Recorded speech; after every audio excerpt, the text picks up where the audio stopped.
Nintendo a une nouvelle fois mis le paquet sur le salon en proposant de jouer à de nombreux titres prévus pour cet été ou la fin de l'année sur Wii U et 3DS.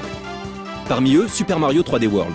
Annoncé pour décembre sur Wii U, ce titre a beaucoup fait parler de lui à l'E3, la version présentée sur Japan Expo étant identique à celle dévoilée à la presse lors du salon californien. Plusieurs niveaux permettaient aussi de prendre en main le tout premier jeu de plateforme Mario 3D, jouable en coop jusqu'à 4. Le tout premier Mario a également proposé le costume de chat, à la fois kawaii et destiné à faciliter la prise en main du titre par les joueurs néophytes.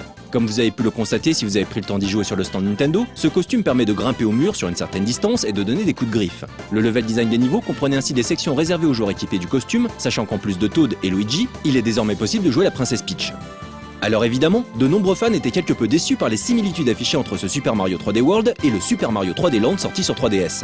Après avoir donné au jeu de plateforme 3D son étalon, son titre référence avec Super Mario 64, puis expérimenté avec Super Mario Sunshine et les Super Mario Galaxy de la Wii afin de proposer une 3D accessible, Nintendo semble avoir mis de côté les expérimentations pour privilégier une approche plus grand public avec ce nouveau Mario 3D. Plus proche de nous, Pikmin 3 était aussi jouable sur le salon. Le jeu de stratégie Nintendo sort cet été sur Wii U, le 26 juillet, et proposera de nouveaux personnages jouables. On peut maintenant scinder ses troupes de Pikmin en 2 ou 3 commandos, chacun étant dirigé par un capitaine différent, le gamepad permettant de switcher rapidement de l'un à l'autre. Si on retrouve les Pikmin classiques, rouge, jaune et bleu, d'autres font leur apparition, comme les Pikmin rochers, à même de briser des murs de verre et les carapaces de certains prédateurs. Mais ce qui saute aux yeux lorsqu'on prend en main le jeu, c'est la qualité de sa réalisation technique. Premier Pikmin en haute définition, ce troisième volet permet, enfin, de voir ce que la Wii U a dans le ventre. Décor, animation, chara-design, mise en scène, tout est impressionnant, au point de donner à ce titre un petit côté Pixar des plus satisfaisants. Pikmin 3 est sans doute le jeu auquel pensait Miyamoto lorsqu'il a avoué lors de la 73e conférence annuelle avec les actionnaires Nintendo qu'il avait sous-estimé l'impact logistique du passage à la HD. Faire un jeu en haute définition sur Wii U demande 2 fois plus de ressources humaines qu'auparavant, d'où la sortie tardive de nombreux titres, dont Pikmin 3. Le passage à la HD, aussi tardif soit-il pour Nintendo, permet aux géants japonais de faire ce que tous les autres constructeurs et éditeurs font depuis des années avec leurs vieilles licences, des conversions HD. Et comme pour la 3DS, avec la conversion 3D relief de Ocarina of Time, c'est Zelda qui ouvre le bal sur Wii U avec The Wind Waker HD. Que dire sinon que le jeu est magnifique. On sait que les jeux cel shading souffrent moins des dommages du temps que d'autres jeux 3D, Okami HD est là pour le prouver. Mais Nintendo ne s'est pas contenté d'upgrader les graphismes pour créer de nouveaux effets visuels sans pour autant trahir l'esprit cartoon du jeu. Wind Waker HD est jouable sur sa télé en 1080p, mais aussi directement sur l'écran du gamepad. L'écran tactile de ce dernier est également mis à contribution pour la baguette du vent, tandis que l'appareil photo peut être contrôlé à l'aide du gyroscope ou des sticks au choix. Le bateau, le Lion Rouge, pourra également naviguer plus rapidement sur l'eau une fois le joueur parvenu à un certain point de l'aventure. Enfin, Aonuma, le producteur, a révélé que la fin du jeu serait plus satisfaisante avec une dernière quête légèrement modifiée. Wii U oblige, le Miiverse a également été intégré à Wind Waker HD avec les flacons de Tingle. Ce nouvel objet sert à poster des messages dans des bouteilles que l'on jette à la mer.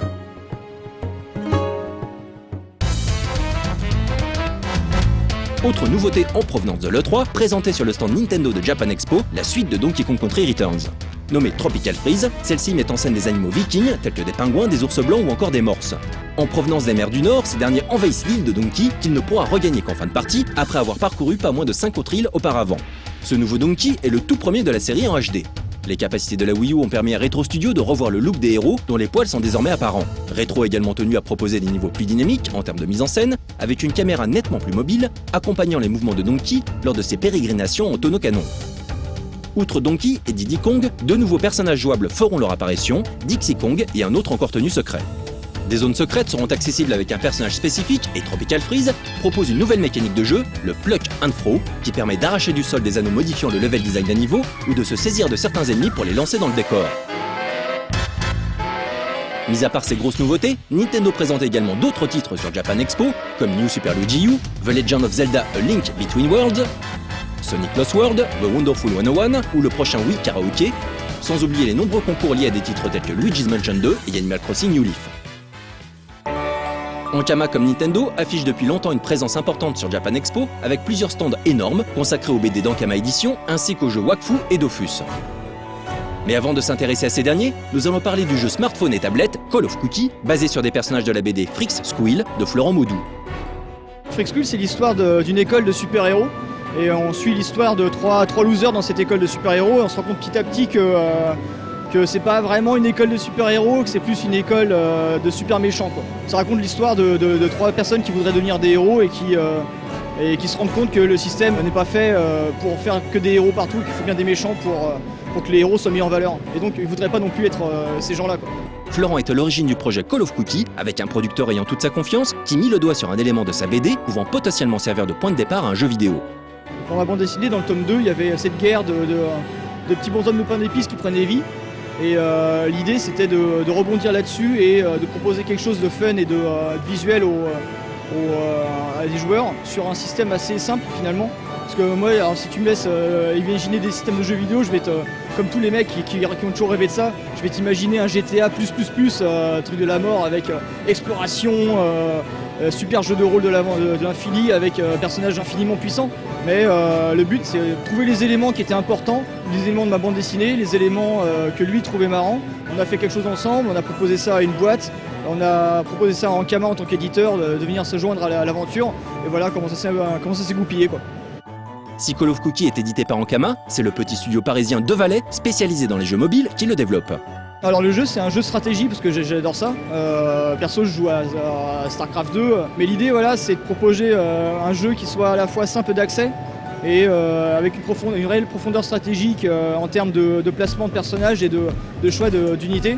Donc en fait le principe du jeu c'est que c'est surtout un jeu en multijoueur asynchrone, c'est-à-dire qu'on envoie on va cuisiner nos propres cookies dans un premier temps et ensuite on va les mettre dans une boîte qu'on enverra à des adversaires qui sont soit des amis via Facebook, via Ankama ID, soit des gens inconnus sur le net qui sont sélectionnés par rapport à un grade.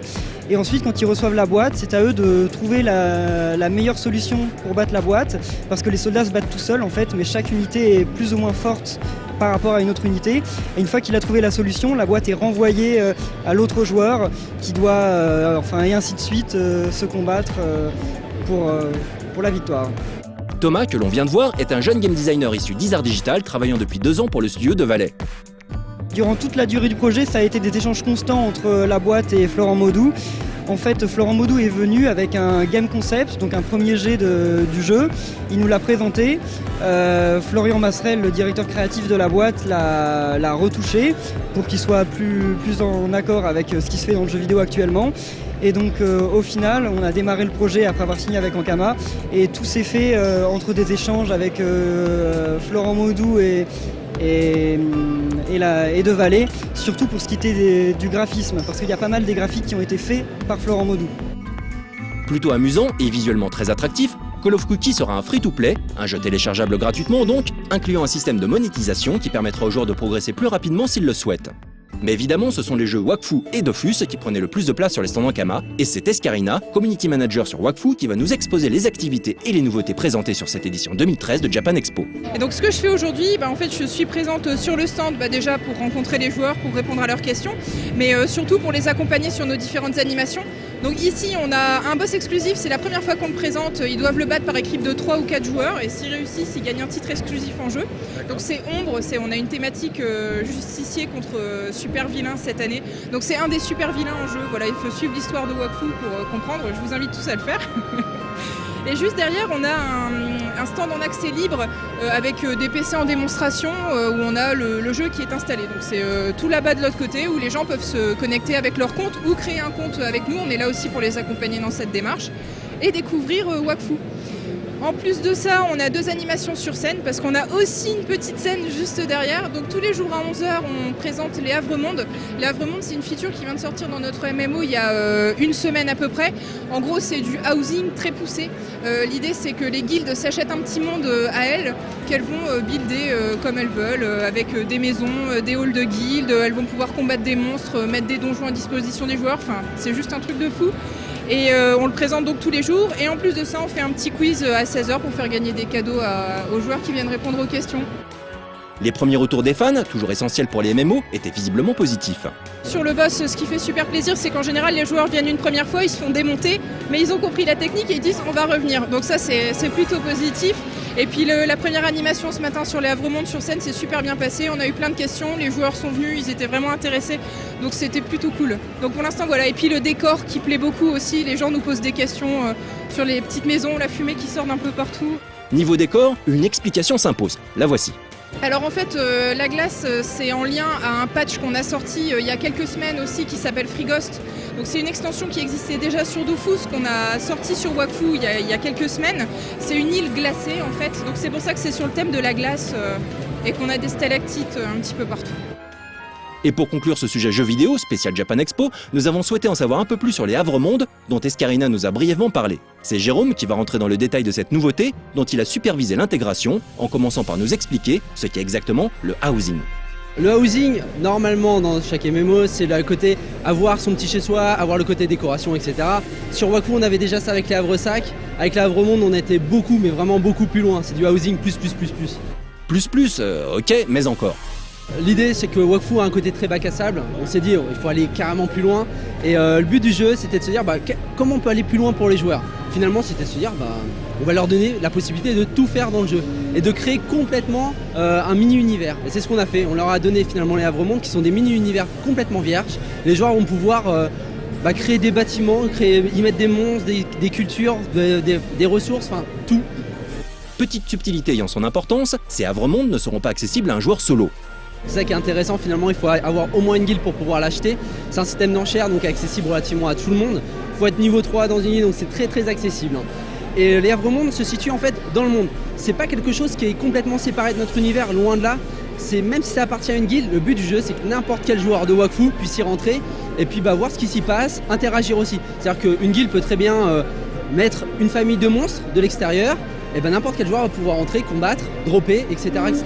Tout ce qu'on trouve à l'intérieur a vraiment les mêmes règles qu'à l'extérieur. Pour le prochain sujet Jeux vidéo Japan Expo, on s'intéressera tout particulièrement au stand Namco Bandai et Square Enix.